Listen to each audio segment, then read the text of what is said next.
What it do, Sneaker Life fam? It's your boy J-Jus. Hope each and every one of you guys is having a safe and blessed day. So yeah, if y'all haven't caught the video that I did drop last night, guys, that video basically, we discussed all of the OGs that have released this year so far.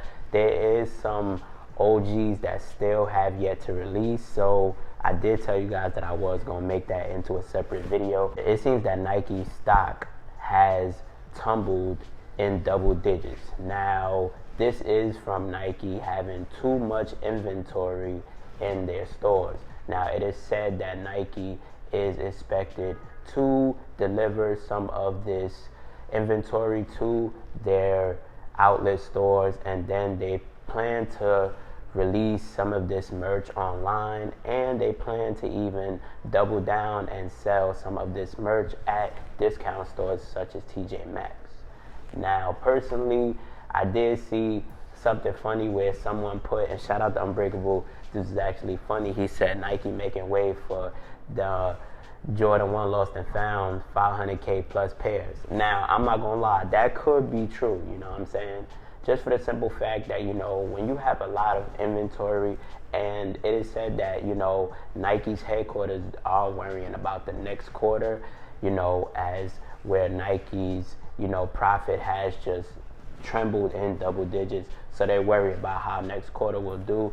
So, and mind you, Nike is $1 billion company. So it's like when you have things like that, it gets to a point where if you have to sell off a lot of your inventory, to actually make way for much more inventory that has to come, then, that's a process that has to get done within a matter. I personally feel like that is some good news for a lot of people, just for the simple fact that, a lot of this merch, I feel like it's a lot of, and they did say it was a lot of clothing. Now, I feel like this is clothing from like springtime, summertime. Now, we basically in fall, almost winter.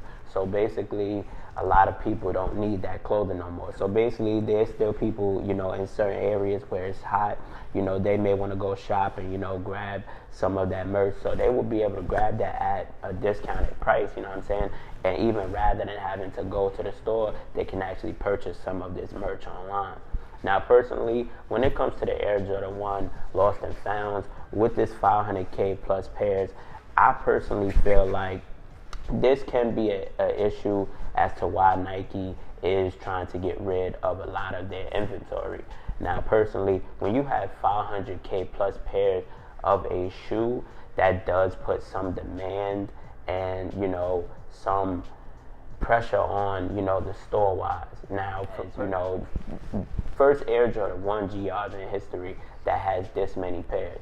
Now, I did see on Twitter that Sneaker Stock did put that this was supposed to have close to how much the Cool Grays had. Now, when the Cool Grays dropped, we know those actually dropped twice before they actually did the official release.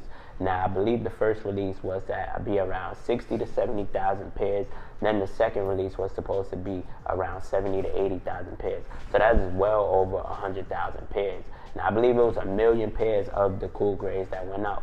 But seeing how these Air Jordan 1 Lost and Founds is going to be of 500K plus pairs, I mean, hey, who's to say, you know what I'm saying? And Nike is trying to clear their shelves, to get rid of a lot of inventory. So you definitely can expect to see some of these Air Jordan 1 Lost and Founds on that list. I feel personally Nike is just trying to cut away and make some room for, a lot of pairs of the Air Jordan 1 Lost and Founds, because this is one of the biggest Air Jordan 1 GRs in history to ever, just have that quantity of, just GR. Even with the Air Jordan 1 Lost and Founds having that many pairs, I still feel like it won't be an easy task to actually go after these, just for the simple fact that, a lot of people hit 500K plus pairs. Okay, bam, I'm going to be able to get a pair. We still got to remember that this is honoring the mom and pop shops, which is basically your neighborhood stores, your boutique shops.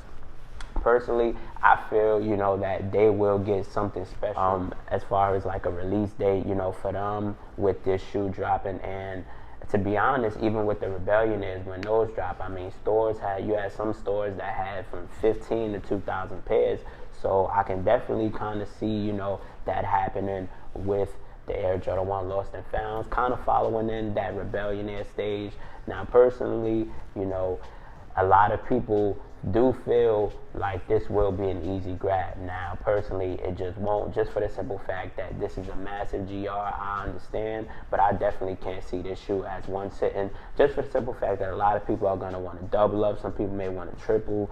You may have some botters out there, things of that nature. And when it comes to resellers, and resellers see a shoe like this and that many pairs, resellers, to them, it is competition, you know what I'm saying? You know, a lot of resellers are competing with other resellers, so, you know, they're trying to see who can grab as many pairs as possible.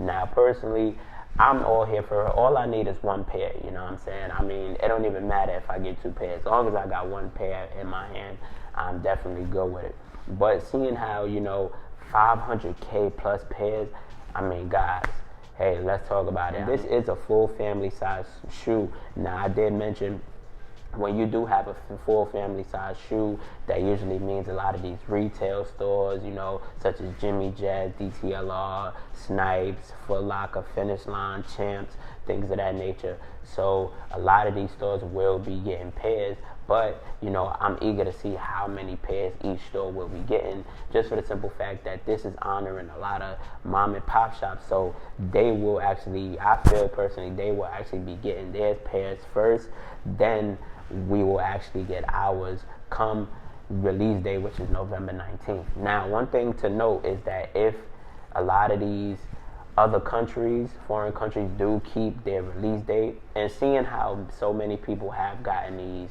early, and I've seen so many early pairs, that is sort of like a good sign that, you know, these may just widely available to the sneaker community, you know what I'm saying? These just may be widely available, because I've seen so many people with so many pairs. So, I mean, hey, let your boy know what you think down in the comment section. And personally, like I said, if I'm able to just get one pair, I'm definitely good with that. But just take it as this. A lot of people would not be able to grab this shoe. Like, you got to think about it. It's a lot of resellers out here. Resellers is in competition with each other. So one reseller may be, oh, I need 10 pairs. Another may be, oh, I need 20. So, you know, that is things that we have to actually look at when it comes to releases like this. You know, especially for an OG like this. Now, I definitely seen this coming. And I feel like, I'm not sure how the Jordan 2s will do, but I feel like, you know, the Jordan 2s may be, hey, maybe in that same bracket. And according to sneakerheads, the Air Jordan 1 and the Air Jordan 2s is expected to release in some foreign countries. As I've seen pieces overseas, you know, it winds up sitting. Now, I did mention a few videos back that, do you guys think that this messes with the actual resale value of the shoe, depending on whether the resale value is going to stay stagnant where it's at, whether it's going to go high, whether it's going to go lower? You got people out here putting these shoes up for $1,500 and up. So I feel like, you know, as far as resale right now, paying resale on that shoe isn't the best, you know, right now.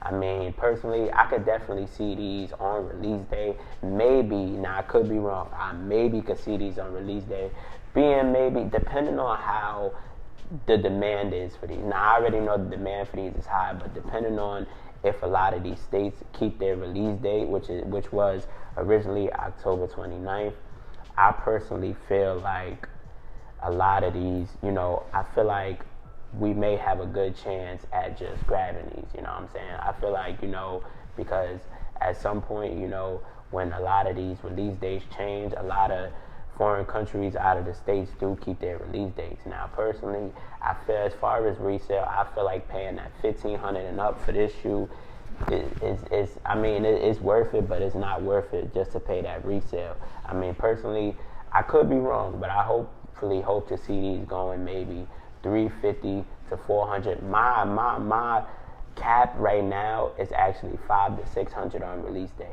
But hey, I mean, look at the 2015 pair. I want to say, what, 3 months after those released? Maybe, I believe it was 3 months or 3 weeks after those released. Look at where those is at now. So I definitely could see the Jordan 1 Lost and Found following in that exact same footsteps. But hey, you know, I could be wrong. But as I mentioned, I do study the sneaker market a lot. So, you know, that is something to be mindful of. And I feel like this is one as to where Nike is trying to get a lot of their inventory out, as I mentioned earlier, just so that, you know, they'll have way to put a lot of this inventory that is coming with the Jordan 1 Lost and Founds. Because you also got to remember, there might be some merch that Nike got to go with the Air Jordan 1 Lost and Founds. And a lot of these mom and pop shops, you know, they might have some special merch going with the Jordan 1 Lost and Founds. So, you know, it might be some exclusive merch that you're able to purchase at Nike if you can't get it at your mom and pop shops or your boutique stores. So, you know, I feel like that is one reason as to why Nike is actually putting a barrier on a lot of this, you know, old clothing and things of that nature. And I mean, hey, listen, you got to understand, when you got a $1 billion company like that and you have so much inventory, it's basically like getting rid of shoes that you no longer need because you have so many colorways of that exact same shoe.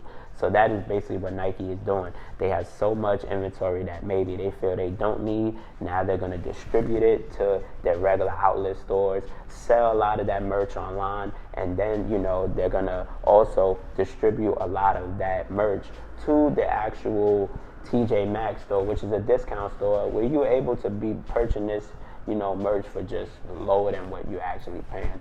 So I feel like that is some good news for a lot of people. We're here to agree to disagree, you know what I'm saying? Just make sure to keep the comments respectful. But please comment your comments down below. Let me know if, you know, you guys got any other ideas. Let me know if you guys think otherwise, man. I would love to hear your comments down, you know, below. So guys, keep the comments coming, man. I love to hear them, and I'll definitely respond to you guys when I do have a chance.